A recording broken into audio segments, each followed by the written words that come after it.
ಸ್ವರ್ಗದ ಕನಸನ್ನು ಬಿಟ್ಟು ಬಿಡು, ನರಕದ ಭಯವನ್ನು ಬಿಟ್ಟು ಬಿಡು. ಯಾರಿಗೆ ಗೊತ್ತು ಯಾವುದು ಪಾಪ ಯಾವುದು ಪುಣ್ಯವೆಂದು? ಆದರೆ ಇಷ್ಟನ್ನೇ ನೆನಪಿಟ್ಟುಕೋ, ಯಾರ ಮನಸ್ಸನ್ನು ನೋಯಿಸಬೇಡ. ಸ್ವಾರ್ಥಕ್ಕಾಗಿ ಯಾರಿಗೂ ಕಣ್ಣೀರು ಹಾಕಿಸಬೇಡ. ಉಳಿದವೆಲ್ಲವನ್ನು ಭಗವಂತನಿಗೆ ಬಿಟ್ಟು ಬಿಡು. ಇಲ್ಲಿ ಸಂಬಂಧ ದೊಡ್ಡದಲ್ಲ, ಪದವಿ ಇದ್ದವನು ದೊಡ್ಡವನಲ್ಲ, ಹಣ ಇದ್ದವನು ದೊಡ್ಡವನಲ್ಲ. ಯಾರು ಕಷ್ಟದ ಸಮಯದಲ್ಲಿ ಮನುಷ್ಯತ್ವ ದೊಡ್ಡದು ಎಂದು ಹೆಗಲಿಗೆ ಹೆಗಲು ಕೊಡುವವನೇ ದೊಡ್ಡವನು. ಜೀವನದಲ್ಲಿ ಯಾರನ್ನು ಅತಿಯಾಗಿ ಪ್ರೀತಿಸಬೇಡಿ, ನಾಳೆ ಅವನು ನಿಮ್ಮ ಶತ್ರುವು ಆಗಬಲ್ಲ.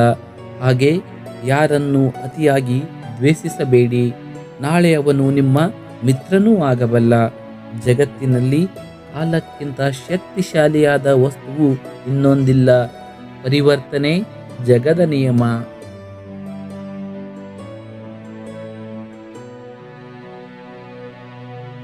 ಪೆಟ್ಟು ತಿಂದಿದ್ದಕ್ಕೆ ಕಲ್ಲು ವಿಗ್ರಹವಾಯಿತು, ಆದರೆ ಪೆಟ್ಟು ಕೊಟ್ಟ ಸುತ್ತಿಗೆ ಸುತ್ತಿಗೆಯಾಗಿಯೇ ಉಳಿಯಿತು. ಹಾಗೆಯೇ ನೋವು ಕೊಡುವವರು ಹಾಗೆ ಉಳಿಯುತ್ತಾರೆ, ನೋವನ್ನ ಉಂಡವರು ಜ್ಞಾನಿಯಾಗುತ್ತಾರೆ. ಜೀವನ ಇರುವುದೇ 2 ದಿನ, ಒಂದು ನಿನ್ನ ಪರವಾದ ದಿನ, ಇನ್ನೊಂದು ನಿನ್ನ ವಿರುದ್ಧವಾದ ದಿನ. ಪರವಾದ ದಿನದಲ್ಲಿ ಅಹಂಕಾರ ತೋರಿಸಬೇಡ, ವಿರುದ್ಧವಾದ ದಿನದಲ್ಲಿ ತಾಳ್ಮೆ ಕಳೆದುಕೊಳ್ಳಬೇಡ.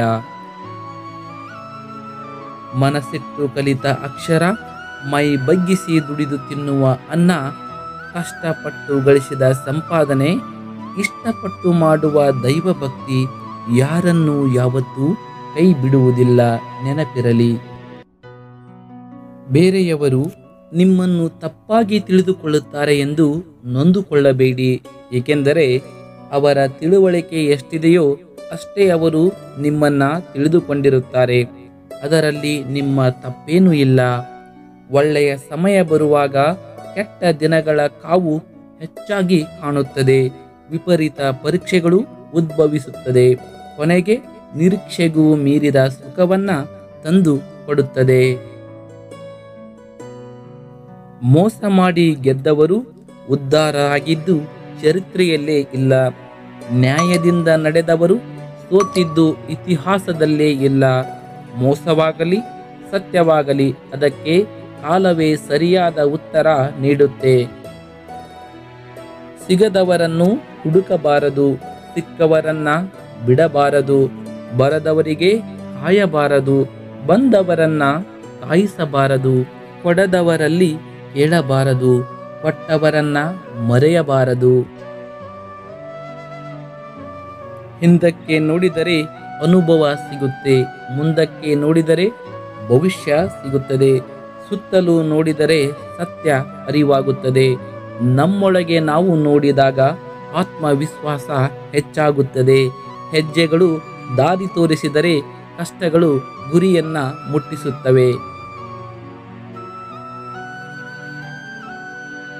ತೊಂದರೆ ಬಂದಾಗ ಪ್ರಾಮಾಣಿಕವಾಗಿರಿ, ಹಣ ಬಂದರೆ ಸರಳವಾಗಿರಿ, ಹಕ್ಕನ್ನು ಪಡೆದ ನಂತರ ವಿನಯವಾಗಿರಿ, ನೀವು ಕೋಪಗೊಂಡಾಗ ಶಾಂತವಾಗಿರಿ. ಇದನ್ನೇ ಜೀವನ ನಿರ್ವಹಣೆ ಎಂದು ಕರೆಯುತ್ತಾರೆ. ನಮಸ್ಕಾರ ವೀಕ್ಷಕರೇ, ಶ್ರೀಕೃಷ್ಣನ ಈ ಸಂದೇಶಗಳು ನಿಮಗೆ ಇಷ್ಟವಾಗಿದ್ದರೆ ಈ ವಿಡಿಯೋಕ್ಕೊಂದು ಲೈಕ್ ಕೊಡಿ. ಅದೇ ರೀತಿ ನಮ್ಮ ಚಾನಲನ್ನು ತಪ್ಪದೇ ಸಬ್ಸ್ಕ್ರೈಬ್ ಮಾಡಿಕೊಳ್ಳಿ. ವಿಡಿಯೋವನ್ನು ನೋಡಿದ್ದಕ್ಕಾಗಿ ಧನ್ಯವಾದಗಳು. ಶುಭ ದಿನ.